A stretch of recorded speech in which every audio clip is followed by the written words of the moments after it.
अस्सलाम वालेकुम। पहलगाम हमला मोदी हुकूमत के लिए गले की हड्डी बन गया है। न उगले चैन न निगले चैन। हर रोज भारतीय हुकूमत पर मुख्तलिफ तरह की तनकीद होती है।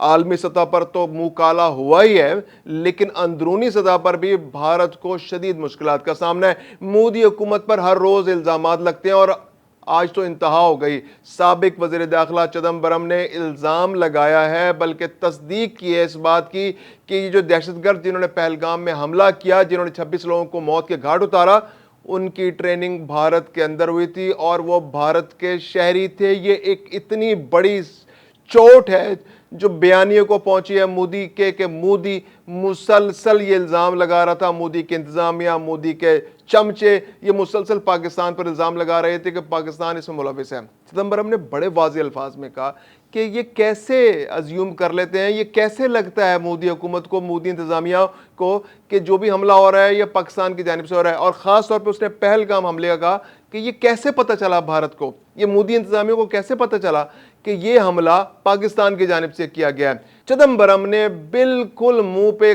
कालक मल दी है पहलगाम हमले के बाद मोदी इंतजामिया पर, और बड़ी कैटेगोरिकली कहा है कि ये ऐसा इशू है कि जिस पर डिबेट होना जरूरी है।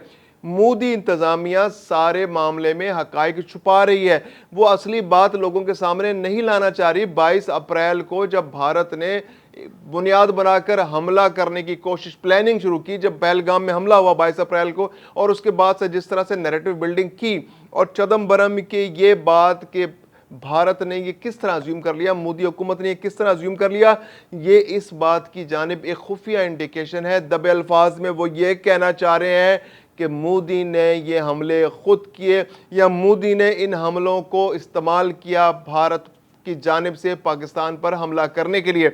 और यकीनन देख लीजिए कि 22 अप्रैल से लेकर 6 अप्रैल के दौरान मोदी इंतजामिया ने हालात को उस नहज पर पहुंचा दिया कि उसको पाकिस्तान पर हमला करने के लिए एक आसानी मैसर आ गई भारत के अंदर। लेकिन भारत के इस हमले को जिस तरह से पाकिस्तान ने मुंह तोड़ जवाब दिया, और 10 मई को तो उनका चैप्टर ही क्लोज कर दिया कि आइंदा के लिए भी भारत को सबक मिल गया कि वो पाकिस्तान की तरफ मैली आंख से भी नहीं देख सकते। हमला तो बहुत दूर की बात है।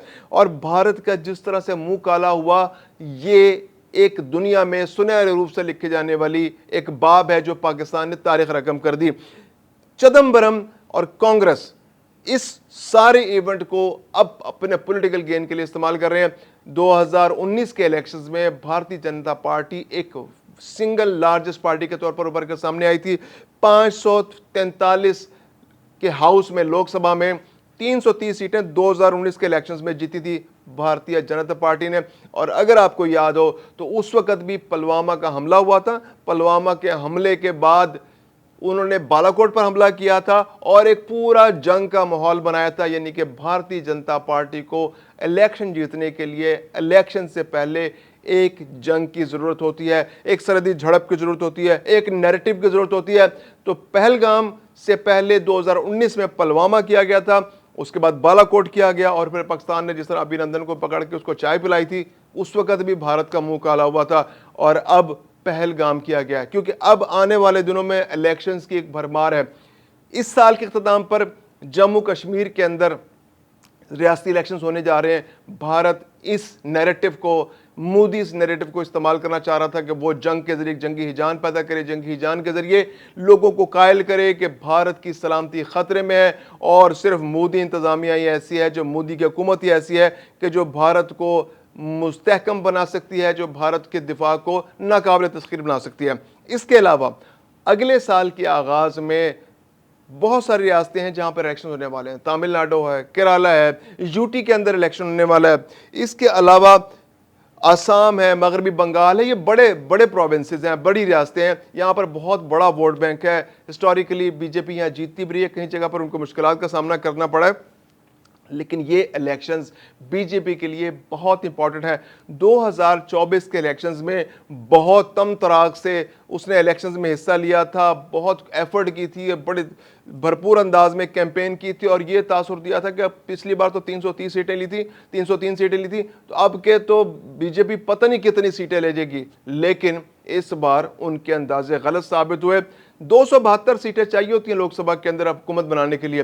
कांग्रेस کے مقابلے میں کانگریس دوسری لارجسٹ پارٹی ہے، تو اس بار بی جے پی 272 میں سے 240 سیٹیں جیتنے میں کامیاب ہوئی، اور اس کو لوگوں سے مدد لینی پڑی۔ دوسری پولیٹیکل پارٹیز جو مختلف علاقائی پولیٹیکل پارٹیز تھی، کوئی بنگال کی، بہار کی، کوئی آسام کی، کوئی چھوٹے جو ریاستیں ان کے اندر جو علاقائی پارٹی جنہوں نے لوک سبھا کے اندر ریپرزنٹیشن لی، ان کو اس نے ساتھ ملایا اور 283 ارکان کی اس کو اکثریت حاصل ہے۔ یہ اکثریت بھی بڑی فریجائل ہے اس وقت، کیونکہ اس کے مخالف میں جو اپوزیشن کا اتحاد ہے اس کے پاس 243 یعنی 243 سیٹیں موجود ہیں۔ تو یہ تو اتحاد کبھی بھی ادھر سے ادھر رخ اختیار کر سکتا ہے اور بی جے پی کی حکومت گر سکتی ہے۔ اور جس طرح سے اس کا مورال ڈاؤن ہے اور ہر گزرتے دن کے ساتھ بی جے پی کو چوٹ لگ رہی ہے، یہ ریاستی الیکشنز بھی سر پر آ چکے ہیں۔ یہ ریاستی الیکشنز میں جس طرح سے بی جے پی پلان کر رہا تھا کہ پاکستان پر ایک حملہ کرے گا، پاکستان خاموشی سے اس حملے کو سہ لے گا اور پھر وہ اس کو سیلیبریٹ کرے گا اگلے ایک سال تک اس سیلیبریشن کے ساتھ، یعنی کہ مئی 2025 میں حملہ کیا اور مئی 2026 میں الیکشن ہوں گے تو ایک سال اس کا خوب گانا گائیں گے۔ تو 2024 کے الیکشنز میں جس طرح سے ایکسپیکٹ کر رہی تھی بی جے پی، اس کو وہ اکثریت نہیں مل سکی۔ اب ریاستی الیکشنز کے اندر وہ اس ساری سیلیبریشن کو، اس ساری فتوحات کو جو وہ ایکسپیکٹڈ فتوحات تھیں، وہ ان کی منہ کی کالک بن گئی ہے۔ اب ہر گزرتے دن کے ساتھ ادھر سے ڈونلڈ ٹرمپ جو ہے وہ ہر روز مذاق اڑاتے ہیں، 25 سے 26 دفعہ اب تک وہ بیان دے چکے ہیں کہ ہم نے جنگ بندی کرائی، ہماری وجہ سے جنگ بندی۔ بھارت تو یہ نیریٹو بلڈ کرنا چاہ رہا ہے، مودی یہ نیریٹو بلڈ کر رہا ہے کہ ہم نے خود اپنی مرضی سے، چونکہ ہمارا ٹارگٹ اچیو ہو گیا تو ہم نے جنگ بند کر دی۔ امریکہ نے کہا ہے کہ پاکستان نے 5 طیارے تباہ کر دیے، بھارت کے پاس کچھ نہیں بچا تھا، اور خود بھارت نے امریکہ سے مسلسل رابطے میں تھا اور بھارت رابطہ کر کے یہ کہہ رہا تھا کہ جناب ہماری جنگ رکوا دیں۔ تو امریکہ نے یہ جنگ رکوائی اور تجارت کو بنیاد بنایا اور بتایا کہ اگر آپ جنگ نہیں روکیں گے تو یہ آپ کو تجارت سے ہاتھ دھونا پڑے گا، جو ٹریڈ آپ امریکہ کے ساتھ کر رہے ہیں۔ اس کے بعد سے لے کے آج تک بھارتی لوک سبھا کے اندر، بھارتی راجیہ سبھا کے اندر مودی کا نام نریندر مودی کے بجائے سرنڈر مودی پڑ چکا ہے، اور یہ سرنڈر مودی جو ہے اس پہ مزید ان کے چہرے پہ کالک ملی ہے چدمبرم صاحب نے۔ چدمبرم صاحب کا یہ کہنا ہے کہ بھارت کیوں فرض کر رہا ہے کہ پاکستان سے یہ لوگ آئے تھے، یہ بھارت کے شہری ہیں، انہوں نے بھارت کے اندر ٹریننگ لی، اور بھارت مسلسل مودی انتظامیہ جو ہے وہ منہ چھپا رہی ہے، مودی اوائڈ کر رہا ہے پارلیمنٹ کو، مودی نہیں بتانا چاہ رہا کہ اس جنگ کے اندر کتنا نقصان ہوا ہے، مودی اس سارا کا خلاصہ نہیں کرنا چاہ رہا، مودی پارلیمنٹ کو فیس نہیں کرنا چاہ رہا، مودی حقائق کو چھپانا چاہ رہا ہے اور نہیں بتانا چاہ رہا ہے کہ بھارت کو مودی کے غلط فیصلوں، مودی کی غلط پالیسیوں، مودی کی ایمبیشس حرکتوں کی وجہ سے کتنا بڑا نقصان اٹھانا پڑا ہے۔ یعنی ایک بھارت جو ایک بہت بڑی طاقت کے طور پر ابھر کر سامنے آ رہا تھا، جو چین کے مقابلے میں قوت بن کے سامنے آ رہا تھا، وہ پاکستان سے تھپڑ کھا کے بالکل زمیں بوس ہو چکا ہے، اس کی کوئی حیثیت عالمی برادری میں نہیں رہی۔ اور اس کے بعد سے امریکہ، یورپ، دنیا کے بڑے بڑے ملکوں نے بھارت کو منہ لگانا بند کر دیا ہے، اور اب تو کرکٹ میں بھی افغانستان نے جس طرح سے بھارت کو اپنے سے دور ہٹایا ہے اور جس طرح سے اس نے پاکستان کے حق میں ووٹ دیا ہے، اس کے بعد سے بھارت کے لیے اپنی عزت کو بچانا ممکن نہیں رہا، اور اب پارلیمنٹ کے اندر بھارت کو یہ جواب دینا پڑے گا، اور آنے والے دنوں میں لوک سبھا الیکشنز، ریاستی الیکشنز کے اندر مودی کے گلے کا ہار بن جائے گی یہ اوچھی حرکت جو اس نے 6 اور 7 مئی کے درمیانی رات کو پاکستان پر حملہ کر کے کی، اور اس کے بعد 10 مئی کو جو اس نے حملہ کیا، اور اس سارے معاملے کو، اس تاثر کو جب تقویت مل رہی ہے کہ پہلگام حملہ بھی مودی کی اپنی ماں پر ہوا تھا، اور اس کو جس بھونڈے انداز سے استعمال کیا وہ مودی کے اپنے گلے کی ہڈی بن چکا ہے۔